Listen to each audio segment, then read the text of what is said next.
Have you ever felt like you were a programmed character living every day exactly the same? The entire world is fake. I'm not even a main character. I'm just this idiot who's in the background. How many times have you already answered, "I'm fine," when someone asked how you were, even though your mind was so troubled that you couldn't even express what you felt? Why does our generation, even living in a theoretically better world, with phones, internet, plenty of social interaction opportunities, infinite content and knowledge available for free on the internet, why is it that even so, we've been going through so many problems related to mental health? Why do we feel alone even surrounded by people who love us? Why has this feeling of collective existential emptiness become so common? And why have so many people been feeling this way in recent years? I invite you to take off that mask you put on to protect yourself from other people. In this video, I want you to look directly at your shadow, your essence that you've been hiding from yourself and other people for so long. I've gathered the main ideas from the greatest philosophers who studied human behavior to help you better understand this problem. But first, to understand what this collective emptiness is, we need to talk about problems that never existed before in human history.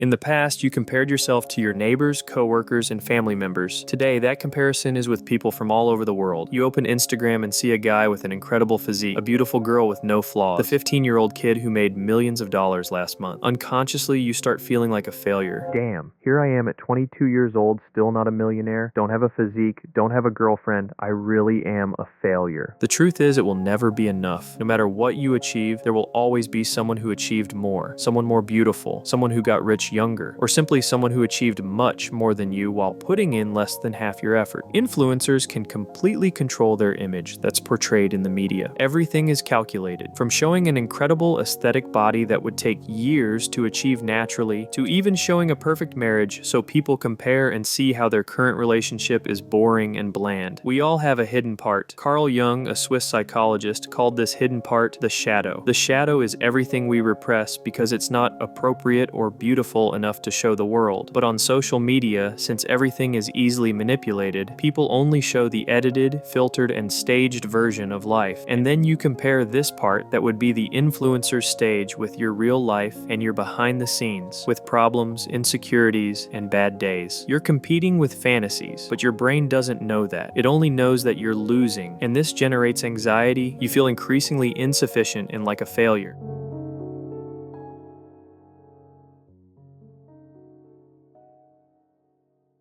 Have you ever spent 30 minutes on the Netflix menu looking for something to watch and gave up? Or spent 15 minutes with a hot plate of food on the table, waiting to find a video to watch while having lunch? It's impressive how humanity has evolved, and the problems are basically the same. 500 years ago, philosophers were already studying choice paralysis. Of course, in Montaigne's time, he wasn't sitting with an iPhone on the table waiting to find the perfect video for lunch. But in the 16th century, he was already saying that considering many possibilities leaves us paralyzed and unable to make a clear decision. With so many options and opportunities that our modern world has brought, the more stuck we become trying to find the best option among thousands. What's the best way to lose weight fast? Gym, CrossFit, calisthenics, running, cycling? What's the best way to make money on the internet? Drop shipping, info products, e-commerce, YouTube channel? There are so many options that our generation lives in eternal procrastination disguised as being busy. We spend days, months, or even years trying to calculate all the variables that could go wrong that we forget the main thing. We spend hours scrolling feeds, consuming empty content, and watching videos of people living the life we'd like to have. It's a form of escapism that seems productive, but actually it's just an escape from our own reality. And the worst part is, we already know this. Deep down, we know we're wasting time, and that we're just being another spectator of people who succeeded. We do this while lying to ourselves, saying we're waiting for the right moment. But we continue because stopping means confronting the emptiness. The question we're afraid to answer: what do I really want for my life? Silence is uncomfortable. It's hard to let our mind be free to think. For a long time, I was afraid of the things I thought. As an excuse to escape my thoughts, I did everything while listening to music, listening to podcasts, or watching some YouTube video. In my head, I was being productive, but actually, I just didn't know how to deal with the discomfort of silence. The technology that was supposed to free us became our prison. Nowadays, we're addicted to distraction. Jean-Paul Sartre said, "Hell is other people." Not because people are bad, but because we live trying to be what we think others want us to be. And today, with social media, others are literally the entire world. You post post a photo and get anxious about the likes. If not enough likes come, you question whether you're interesting, beautiful, or relevant. If you send a message and the person takes a while to respond, you start wondering what you said wrong or questioning how pleasant you are. Your self-esteem becomes dependent on people's approval, living a life for the audience, not for you. And then you start molding yourself, editing yourself, and transforming into a version of yourself that you think will please others. You speak the way you think you should speak, like things you think you should like, act how you think you should act, until one day you look in the mirror and no longer recognize that person looking back at you. The person you became is a collective creation of others' expectations, your preferences, your dreams, your personality. Everything was shaped by what you thought was right or accepted by others. Nietzsche said, "This is living based on idols, external ideals you pursue without questioning if they're really yours. The perfect Instagram body, the romantic life from movies. You unconsciously seek to live the same life as other people because you believe that's right." As human beings, throughout our evolution, this tribal feeling was quite useful because living in society meant greater protection against predators, including more chances of accessing resources and mutual support. Being accepted by the group increased chances of reproduction and security, while being rejected could mean isolation and even death. That's why our brain developed deep mechanisms of seeking validation and social approval, not out of vanity, but survival instinct. The idea is for you to see that this isn't exclusively your problem. You don't control feeling anxious about people who took long to respond or friends and family who don't support your dreams. This simply happens because it's human nature. Later, I'll give you techniques to care less about others' opinions, completely transforming your life. But for now, just understand that this was essential behavior in our evolution as humans, and it's normal to feel this way. However, much of what was useful for us over the years as a form of survival won't work the same way nowadays. So be very careful, because sometimes you might be distancing yourself from who you are to fit into places and with people who would respect you even more if you just were yourself, without trying to please. Start paying attention. From the moment you need to silence your tastes and opinions out of fear of what people will think of you, you're in the wrong place, and this will only harm yourself.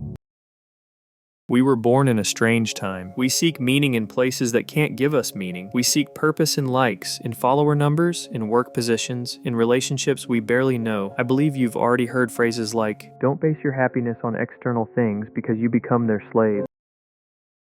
This is John. John is a child who likes to read, but John likes to read a lot, like 30 books per year, including denser content. Yes, John really is a special kid. His father, seeing this passion in his son, decided to reinforce this positive behavior in the boy by giving him $10 for each book read. At first, this worked very well. In the first year, John read 40 books. In the second, 50. So his father, very proud and seeing that the strategy worked, decides to stop giving money to his son, since his objective had been fulfilled. After all, John was already part of the 1% who read most in the United States. What happens is that John's motivation to read, which was previously intrinsic, meaning he read because he enjoyed it, had now become extrinsic motivation. He became dependent on an external reward to motivate himself to continue reading. And when John stopped receiving the $10 per book read, he simply lost all motivation he had to read. The positive reinforcement he had based on reading behavior disappeared. Does this mean John stopped liking to read books? No. But the intrinsic motivation he had for reading became an obligation, and without him wanting it, his brain got used to associating reading with a guaranteed external reward. There are several scientific studies that show how dopamine works in our brain when we're certain that an action will bring us a reward. It's actually pretty cool. There's a whole interesting explanation from neuroscience about how addictions work in our head, but that's a topic for another video. Back to John's story. How does it apply to your life? After all, I imagine your father doesn't offer you $10 for each book read. If your self-esteem depends on likes or your friends texting you first, you'll always be anxious. Our generation has developed an emotional dependence on validation and external rewards that aren't under our control like never existed before. You can no longer know if something is good without others' opinions. You can no longer be alone without feeling anxiety. You can no longer live in the present because you're either ruminating on things that happened in the past that could have been different or trying to calculate every future step.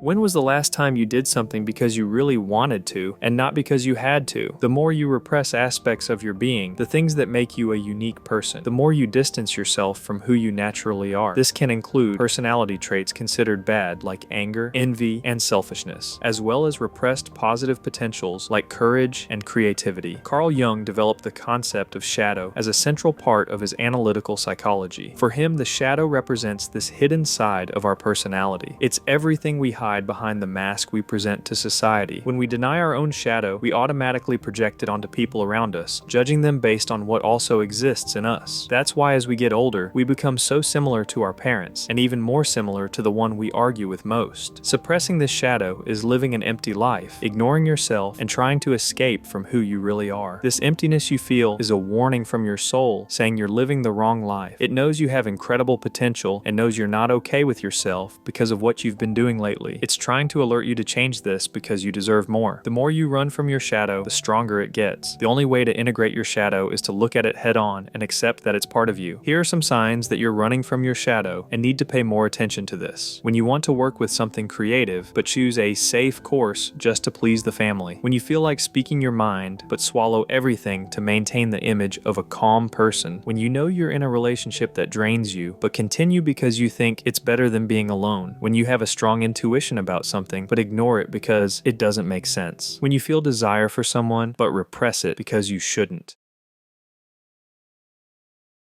A cat doesn't get anxious thinking about the future, doesn't get depressed ruminating on the past. It simply is. Will always be 100% present in the moment. Eats when hungry, sleeps when sleepy, plays when it wants to play, without guilt, without comparison. Nietzsche called this amor fati, or love of fate, total acceptance of what is. Life should be lived in the present, not idealized in the future or lamented in the past. Each moment is unique, with ingredients that will never repeat again. But our generation lost this capacity. You're always somewhere else mentally, thinking about what to post, what you need to do, what you should have done. Never really present. Remember the last moment you were 100% present. It was probably when you were doing something you loved, with someone who mattered, without rush, without phone. The only thing you wanted was for that moment to last forever. This is the secret of happiness. Presence. Most of the time, things won't go as planned, so it doesn't even make sense to try to calculate every future second. Things won't always have a purpose. Nothing has meaning except what we ourselves attribute to it. Imagine yourself 3,000 years ago in an ancient civilization in the middle of a busy market. The sun beats hard on your face while the smell of animals and spices fills the air. In front of you is a farmer with something you want very much, a cow. For some reason you want that cow. So you approach this farmer and offer him a colored paper with some things drawn on it in exchange for it. He would certainly look at you with disdain, and you'd be there trying to explain that this was called money and was used as currency. But he'd continue not understanding because in his reality of 3,000 years ago, it made no sense to trade a cow or anything else for a piece of drawn paper. Money only works because we as a society attribute this meaning to it, and today we can see it as currency. This is the purpose of that drawn paper, to facilitate transactions. If you're someone who seeks meaning in things and believes everything should have a purpose behind it, my advice is to see everything as a form of learning. You tried something and failed? That's okay. It served as learning for you to correct next time. You worked too hard to achieve something that later you realized wasn't worth it? That's okay. At least you discovered this wasn't for you. As long as you keep basing your life on things that don't make sense to you, you'll continue living an empty life. How can you define yourself as a failure if you don't even know what success means to you? So, no matter how hard you work, study, and read books, you'll never get anywhere. I like to imagine reality with several different timelines. Each decision you make can change your future. You're only here today because your past decisions brought you here. There are several other parallel realities where you decided not to click on this video. Imagine that everything you can visualize, you can achieve, whether a dream job, a car, a house, whatever. If you can visualize this reality, you can analyze what type of person you need to be to reach it. We are beings of habits. All our results are based on our habits. If you want financial results, just model the behavior and habits of someone who already had the results you seek in a certain area. Try to understand what this person's mental models are and the way they think and act in the face of problems. Probably the problems you're suffering today, this person already knows how to solve them masterfully. Imagine what they would do in your place. Despite mentioning choice paralysis at the beginning of the video, it's undeniable that the countless opportunities we have today is something extremely positive. The same way you can lose weight in several different ways, the logic behind making money is the same. You can lose weight doing gym, CrossFit, running, cycling. Which is best? I don't know. Which one do you like most and can maintain doing consistently? To make money, the idea is exactly the same. Start looking among your interests for things you'd feel good doing and just start. If you don't have anything in mind, just start something where you can feel progress. Don't expect to start as a professional. Good you become with time. Define that improving in this area will be your purpose. After starting, you'll develop in this and improve 1% each day. If you still can't think of anything, I want you to create a YouTube channel and talk about anything you like, even if it's talking about plants, if that's your interest. Your goal will be to post 2 videos per week. Throughout the videos, you'll improve 1%, whether in thumbnail, title, speaking, script. Read good books on mental models, philosophy, history. Start with something you like. Read what you like until you like to read. Take at least 30 minutes of walking on the street 2 to 3 times a week. If you do this without headphones, it's even better for you to meditate and think about life. If you're completely lost, I want you to maintain this goal for the next 6 months consistently. This will be your purpose. After this period, I'm sure you'll be well developed physically, mentally, and intellectually. Of course, you can adapt this to your routine as you see fit, but avoid negotiating too much. Have a necessary minimum that you'll do during this period. The focus of this is for you to have a goal, feel some progress, even if you don't want to continue making videos. This will be good for your mind because you trained your consistency. From the moment you do what you said you'd do, you have more victories in your head, and this makes you more self-confident besides keeping you busier during the day, prioritizing yourself. This way, you'll have less time to worry about someone taking long to answer your message.